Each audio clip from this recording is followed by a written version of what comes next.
If John doesn't subscribe.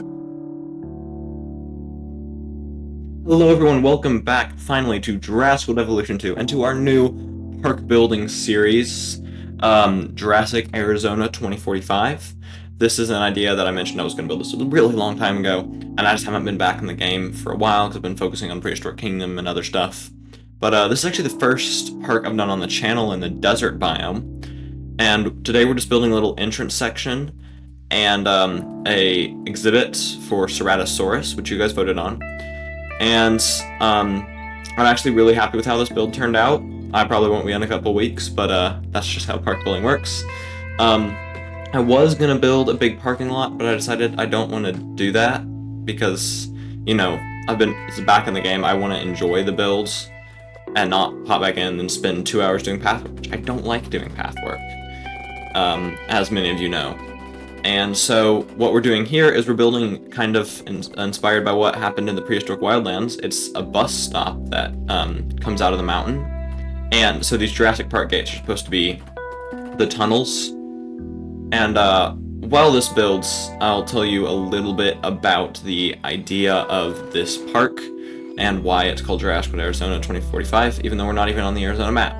It is Southwest USA though, and this is why I wanted, this is the map that I wanted, was because I haven't actually built a park here before, and now that we have the expanded layout, we're not using a square map, which is fine because that means we might actually be able to finish the park, because, you know, on a square map, we just can't fill up the whole thing, and I'm inclined to when I build there.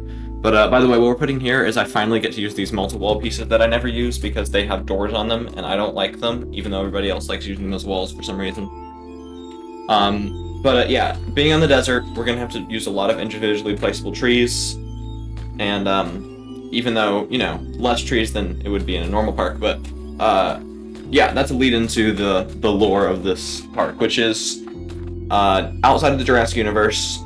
In like 2040, we figure out how to bring dinosaurs back to life, and basically there's a bunch of laws restricting what kind of genetic engineering you can do, but they're mostly, in the US at least, they're mostly up to the individual states. And most states decide you can't bioengineer animals for public display, but the state of Arizona kind of just decided that, nah, and it's kind of like Las Vegas with casinos, and this has become like a destination. It's going to be, the idea was for it to be very modern architecture, very industrial, and we were originally going to do a different year and just have you know, all sorts of only Jurassic World buildings pretty much, make everything look as modern as possible, but I realized that's not fun and I don't want to restrict myself doing the builds.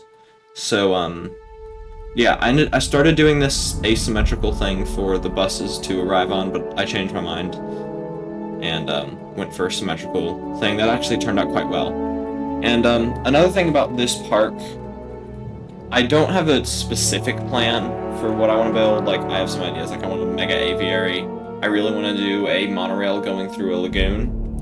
And when it comes to the species, I did that poll, but that's going to be the case for every episode. And I'm putting on each poll 2 dinosaurs that I want to put in the park, 1 that I don't want to put in the park, and 1 that's kind of just okay. So, for this, the Ceratosaurus one, which was the one that I was like, just okay. And since it's the first dinosaur, it's also on the logo of this park zoo thing. It's less of a zoo than what we normally build. It's going to be much more modern and industrialized. And this means we can also, due to the advanced technology of this year, we can ignore some things that we would normally do, like we can use invisible fences as actual fences maybe. I'm still not doing walkthrough habitats because I think they're silly. Yeah, it was just so fun to be back in the game and start building, and within like a few minutes I really got back into the building flow and just couldn't stop building, and I did this whole thing in one day. It was a 4-hour builds, and we actually, you'll see near the end, we placed over 3,000 pieces in this one build, which it's a tiny build by area. And mind you, that's a lot of that is just rocks and trees that I don't have to specifically align or anything. But still, the entirety of Island Paradise Park had a little over 8,000 pieces, and we already have 3,300 just in the first episode. So I wonder how my computer is going to handle this towards the end. I'm still super excited to do this series, and yeah, let's get into it. So, first of all, we're going to build a yeah, for any episodes where we're going to have 2 dinosaurs, I'm not going to make 2 polls. There will be an additional poll on my Discord, which I'll refresh the link so you guys can join that. Because it keeps expiring and Discord won't let me get a permanent link. But yeah, so for any of you who want to join and have a say on what the second species in each episode is, you can always join that. So, by the way, the frame rate recorded really low for some reason. I'm not sure why that is, but I'll try to get that fixed for next episode. Try to get it up to 60 frames per second. And this is on 750% speed, by the way, and parts of it are on 1000% speed. And we still have a kind of long episode, so I'll probably have to cut down the others a little more, because I don't want them all to be, 35 minutes. Especially since many of the builds will be larger than this one. This was a 1-day build, and it's just an entrance section and a very basic habitat.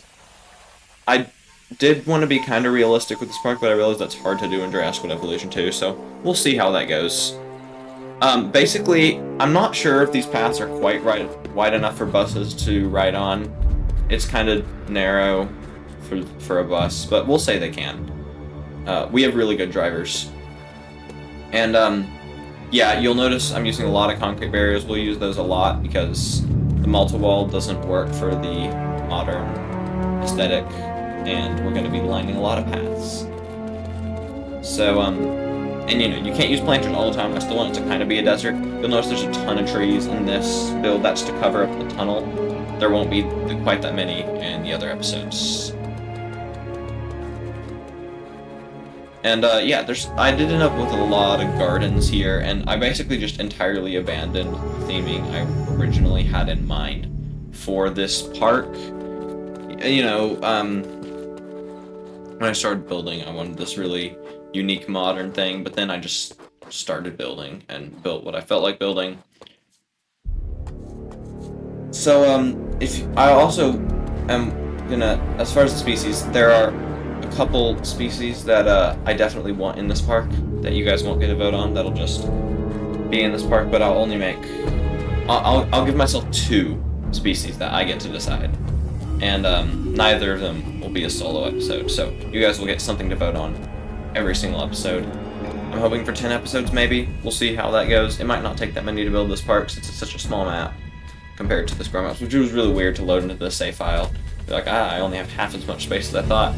And also, for any of you who have been paying attention, this is my first speed builds with mouse and keyboard controls. I've done a live stream with mouse and keyboard controls, but that's because I recently switched to PC for Jurassic Evolution 2.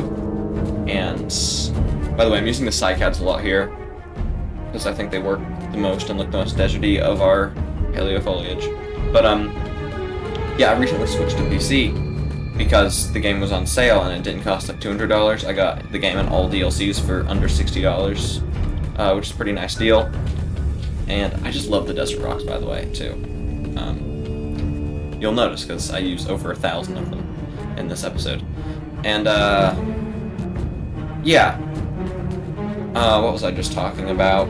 Mouse and keyboard control. So I was still really getting used to that during the build. I think doing that live stream helped a lot, which, by the way, if you didn't catch that live stream, which not many people did because I had to do it so late at night, we will be doing more live streams in the month of October to do that mini spooky build in Biosin Valley. So, also, I'm really excited that it's October, guys. I love fall and Halloween season and such, so I'm really excited for that. And something that kind of occurred to me here was I was just going to cover this hilltop with trees, but this was a perfect opportunity for a lookout, and I don't use the viewing platforms enough just because they're asymmetrical buildings and they're hard to place if it's not just one or two next to each other. And you can see they're kind of hard to angle right here, but I do end up doing something similar here that I did to my Utahraptor builds back in September. Yeah. No, December. Back in December, yeah. And, this is kind of pointless. I'd feel like most people wouldn't walk all the way up here just to see the lookout when they can just go to the ground and see the Ceratosaurus, but, that's why I did end up putting a couple buildings up here, which I used an emergency shelter, but we're gonna pretend it's something else. I'm not sure what, but some reason for people to come up here, other than just to get a lookout. That's not honestly that great over the whole once the whole park will be built. So yeah, I'm just doing some path work here. I do think I'm going to change this a little bit. You will notice on the end of builds, I didn't actually line a lot of the exterior paths, and I left a lot of places open that I would normally just surround with trees. But that's because I want everything to feel connected in this park, and I want it to be easy to get lost and have all these different paths leading off in different directions, make it feel more expansive, because we're already working with limited space. Make it feel bigger than it is.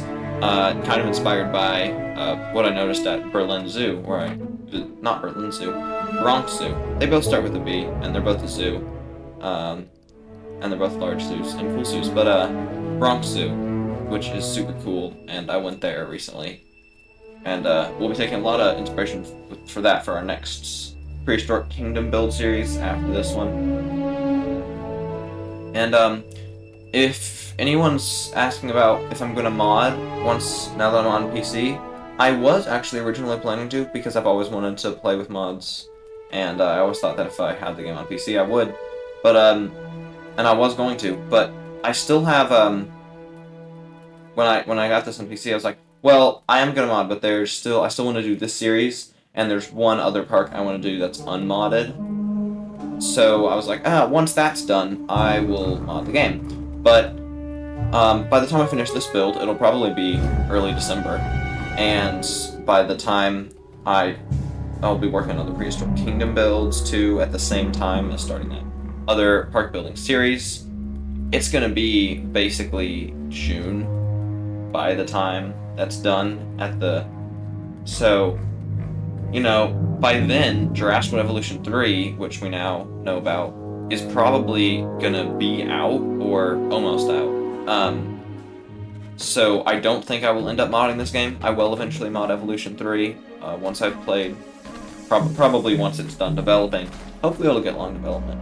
You know, this game got way longer development than Evolution 1, so there's reason to stand nearly twice as long, so there's reason to suspect that Evolution 3, I don't think they'll make an Evolution 4, because, you know, it's a trilogy. The trilogy's done. It gets a little bit, redundant and like give us money kind of thing when you make an Evolution 4, unless it was just a totally different game that wouldn't even be called Evolution 4. It would just be just a different thing at the point of improvement required to warrant another game. So yeah, I think they could probably have pretty long development for that game, hopefully like 4 years, who knows, maybe 5 years.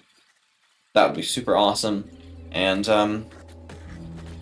yeah, so it'll be a while before we do mods, probably. So yeah, we'll still be playing unmodded, probably for the rest of Evolution 2's lifespan, which I'm fine with. I really enjoy this game unmodded, and I like having it as an alternative to Prehistoric Kingdom because they're such different games. I do like Prehistoric Kingdom better. I prefer modular building. I can actually use my creativity better in that game, but this one's just fun, like a more relaxed, chill game to play. And of course we got more dinosaurs and different dinosaurs, different buildings, and you know, I can build a full park in 3 months. That's like 2 square miles by area. In Prehistoric Kingdom that would take like 2 years. So yeah, that's a pretty nice thing about it. This area in the center here that's surrounded by that wavy path, that's actually going to be our Ceratosaurus habitat, which is going to be sunk into the ground a little bit. And I was worried it looked a little small, but once I added in the Ceratosaurus, I think it looked fine. Which, if you're wondering why I said the Ceratosaurus was an species, one is because I actually wanted to add the Giga, which I know, a rare moment of me actually wanting to add the 2022 Giga, but I thought it had cool desert skins and stuff, and in this park, I think it makes sense that if these are intentionally bioengineered animals, if we're going to have something like the Giga, this is the park to use it for. This also means that we're going to have probably a hybrid in this park. I'm not sure what. I mean, I know it's not going to be the Indoraptor, but probably not the Scorpius either. Who knows? That'll be a poll at some point, and you guys will get to decide. Because, yeah, if there's one park where I'm going to actually use a hybrid, for like a normal park, it's going to be this one because it makes sense in the lore. So yeah, we also have to build a big hotel section, which I think will be episode 3, which normally I would do that right by the entrance, but next time we're building a main street, and after that we'll do the hotels. But you guys can start to see right here where the large piece count is coming from. I do think lining the path with rocks looks really good, but it is kind of tedious. To be honest, I didn't get bored at all during this build. I think Prehistoric Kingdom kind of made my attention span for building and patience better, and also I was just really invested in the game and the builds. So yeah, then we have this hillside, which here's where a whole lot of the piece count's going to come from. Basically, I was going to put just rock texture and put some rock veins on there, but you know, that didn't look good enough, so I covered the entire thing with rocks, which just looks so good. Like, the rocks, I will say, this is probably one of my only builds that I think looks good from above, or better from above than it does from the ground. You know, that's a rare thing to happen with my builds, but yeah, that's what happened here. Just lots of rocks, and I use those big rocks a lot. They're hidden between the trees and such. Looks fairly good. So yeah, if you're still here, that's awesome, because you're halfway through this episode. And that's pretty cool if you stuck around for 16.5 minutes of me talking about a thing that I did in a video game. Which, it's just so cool to me that you guys actually watch this channel, and you know, people enjoy it, they're inspired by the builds and such, and just love this community that we built here. So yeah, now I'm just covering the back of this hill with trees to imply that it goes into the mountain, the tunnel does. A parking lot would make more sense in universe for something with this much development, but I didn't want to build a parking lot, and I want to build what I want to build. It's kind of not much of a game. Not much of a game, but not much of a creative simulator sandbox if you're not building what you want to build. You will notice I'm using a few of these evergreen trees, which actually, I've been to Arizona, and you actually see quite a lot of those, and it also reminds me of the Walking with Dinosaurs episode, which we will be taking advantage of. We'll probably... You guys will have a chance to vote for a Coelophysis habitat, because, you know, we're in Arizona, we may as well, because that's where Walking with Dinosaurs episode 1 takes place. Too bad we don't have Plateosaurus or Postosuchus in this game, or even Eoraptor. We have a Raresaurus. Raresaurus is South America, but where is Eoraptor found? I don't remember. I think Eoraptor is also South America. As a kid, I always thought Eoraptor was a theropod, but it's not. Yeah, just using the hedges to line the path here because I didn't want to do double-sided planters. It's not 2020 anymore. Sorry, 2021 that would be. It's not 2021, 2022 anymore. We don't line the path with planters on both sides. But I'm not going to do that a lot just because I think it works here to like kind of corner off that garden, make it feel like a garden, not just trees are growing here, but also it is a desert. You can't use these temperate plants everywhere, but also the use of the temperate plant is because I felt like that's what they would grow, because these are unnaturally grown plants. They're not native plants. They're being put here to make it look nicer and more hospitable. Who knows? Maybe they've got really bad global warming at this point, and we're gonna make it look like, you know, this is a little bit not the greatest business in the world. You know, we're taking care of the animals, but also we're profiting off of them. It's very industrial. We're gonna have lots of gift shops. So maybe by this point, humanity's not much better, and we've had like 4 degrees Celsius increase or something.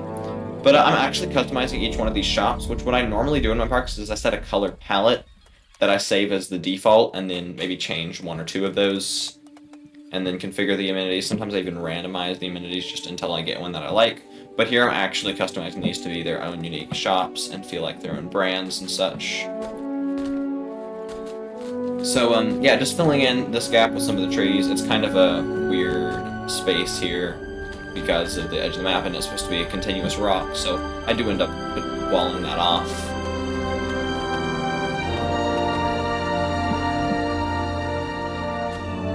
And the Mediterranean tree is going to be really helpful here. My challenge for this park is to not use any palm trees, which is, after building Island Paradise Park, going to be really hard.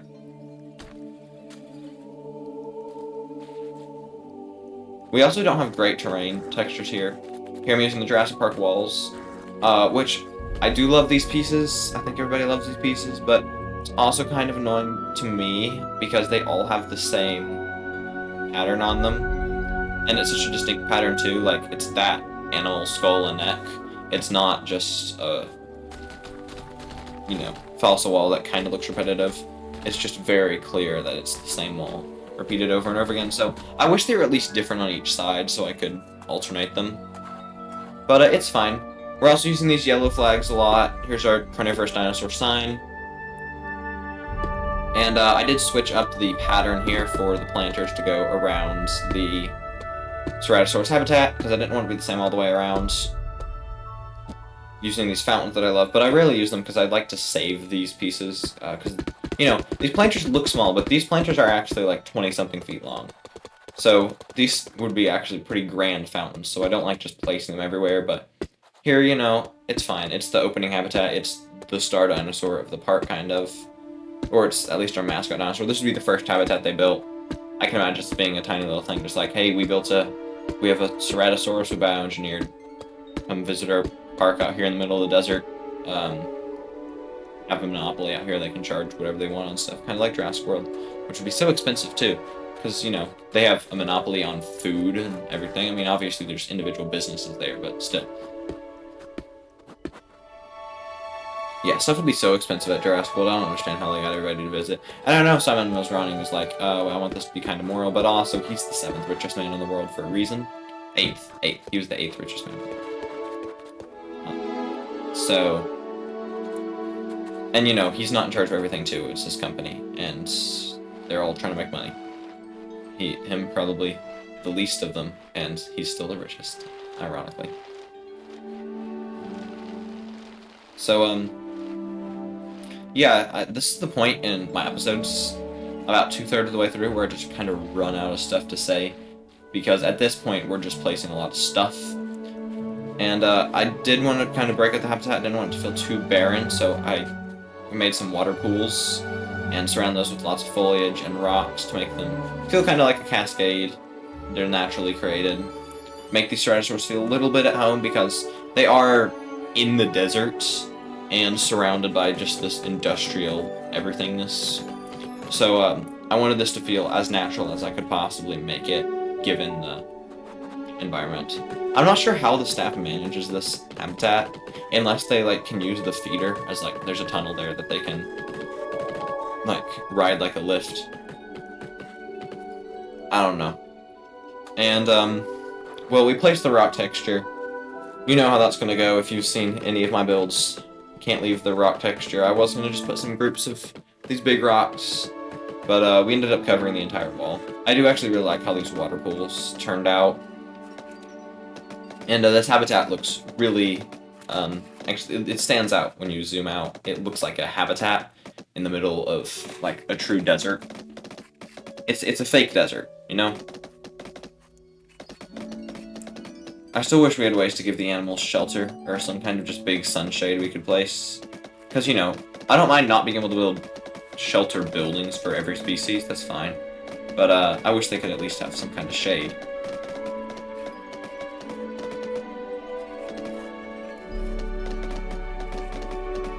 I don't have much to say about just placing rocks at 1,000 times speed. Unless you want me to talk about my rock placing technique, which is, pretty standard. You place your big rocks in groups, great. First, just go around the habitat and you place these bits that stand out, veins of rock that are made of the big rocks. Then you go into those with your medium-sized rock and fill those out. Then you place all your other big rocks that aren't part of a distinct formation. And, yeah, then you just fill in the extra space. So, I'm so happy to be building a Jurassic Evolution 2 again and doing this series. I'm really excited to build more. I think the poll for episode 2 will be up today, so maybe I can build this pretty quickly and we can do episode 2 pretty soon. Also, you guys, on that poll for my new profile picture for just October, I liked them both when I made them, and now I don't like the one that's winning, but I'm still gonna do it if it wins by the time I finish my next live stream. But if you're watching this and you haven't voted, go vote for the one that's losing. Unless, but multiple people have already voted and the one that I want to win is winning. Yeah, that'll just be fun. It's, just adding something to the channel. Because, last year we did a Christmas profile picture where I put a Santa hat on the Cannon King. But, yeah, now we're just recoloring the lights. I did end up taking those spotlights out of the enclosure that I tried to experiment with, shining them on the rocks. I felt like that would just annoy the animals and takes away from it. Looking more natural, because, once the rest of the map is filled out, we're gonna have, it's gonna be 80% guest area and paths, so there's not gonna be any wild desert to compare it to, so the habitats need to look totally like just this cutout of desert that's been pasted here. So we're gonna delete those spotlights, because they don't really work. In this case, I do think spotlights shining on the rocks look cool, but yeah, we're mostly just using orange and yellow. You'll notice I did color these blue, and I don't like how that looks, so I did end up changing it after this recording. And here, I'm just highlighting it. We have 3,366 objects. And we'll just do a little walkthrough here. Here's our Ceratosaurus. I put in one more bland skin, and then, of course, our favorite, bright blue skin with the black stripes. Love that skin. I think everybody knows that skin.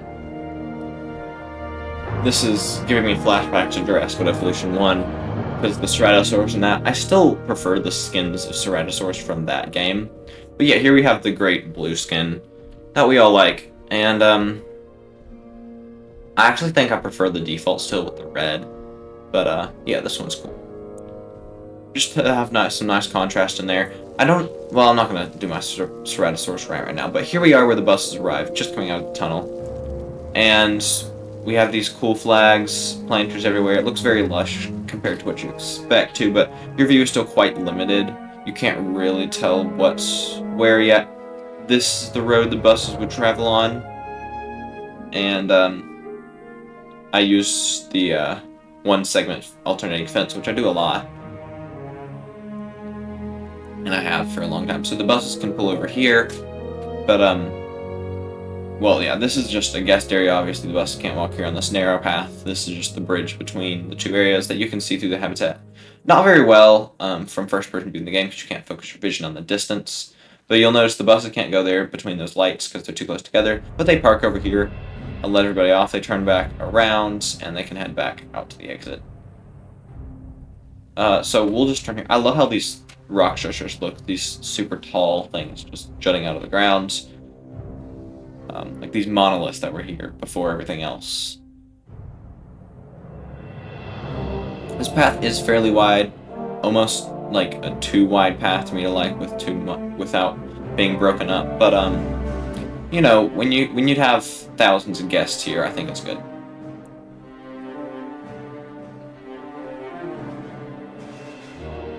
Here we have our little milkshake shop on our right, and then our restaurant and gift shop here on the left. I actually don't like this plaza because this is too much unbroken path. This is definitely it's fine, but it's the largest plaza we'll have in this park for sure. So this leads back out. Obviously this open area looks weird, but I think one of the main loops of this park is gonna come back to this point, and there'll be multiple lead-offs from here. So, everything's connected. You're not forced upon this one loop. You don't have to see everything. That's how good zoos are laid out, too. I'm just now noticing how much the gray rocks contrast the desert rocks, and I don't like it. We'll probably use those later. You may have noticed during the speed build I had some monorail structures over there that I was experimenting with. We are going to use those later as some cool architecture, but yeah, I deleted them because those are just placeholders. So yeah, let's walk up this path to see the whatever the building is and our lookout points. And then that'll be it for this episode, and we'll have some cinematic shots thank you for watching this, especially if you watched all the way through, because that's awesome. And stay tuned for the next poll for what the next species will be. Hopefully, it'll be one of the ones that I like next time. But that's what makes it fun. So yeah, here's our view from the viewing platform. I think it'll look quite nice once we have the whole park. There won't be this many trees everywhere. And thank you for watching. We got like 2 minutes of cinematic shots. Goodbye. I still don't know how to do outros after a year and a half.